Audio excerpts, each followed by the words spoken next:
জঙ্গলের মধ্যেই একটি অগভীর পুকুর ছিল। সেখানে মানুষজন কেউই আসতো না, শুধু জঙ্গলের পশু পাখিরাই জলপান করতে আসতো।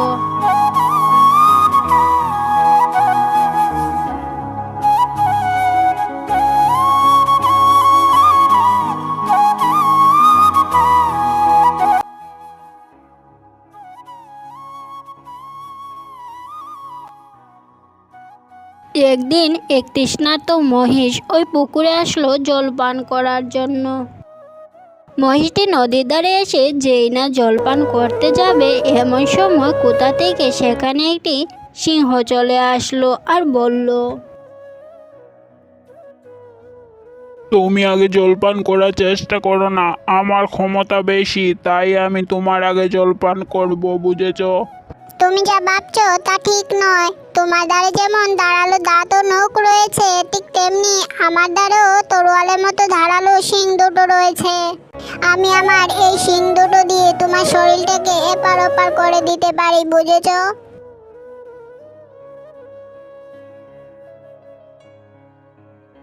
তারা দুজনই রেগে আরো কাছাকাছি এগিয়ে আসলো। তখনই সিংহ গর্জন করে বলতে লাগলো, তুমি কি জানো আমি হচ্ছি এই জঙ্গলের রাজা? প্রত্যেকটা পশু পাখি আমায় দেখে সম্মান করে, ওরা সবাই আমার কথায় উঠে বসে। আর তুমি আমাকে অপমান করছো? তোমার সাহস তো কম নয় দেখছি। সম্মান পেতে হলে আগে অন্যকে সম্মান দিতে শিখো। আমি জানি তুমি জঙ্গলের রাজা।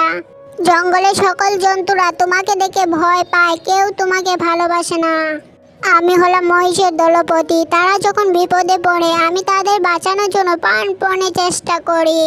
আর তুমি তোমার প্রজাদের রক্ষা করার পরিবর্তে তাদেরকে কিভাবে মারবে সেই চেষ্টা করতে থাকো। মহিষ ও সিংহের ঝগড়া শুনে তাদের মাথার উপরে কাক ও শকুন উড়াউড়ি করতে থাকে।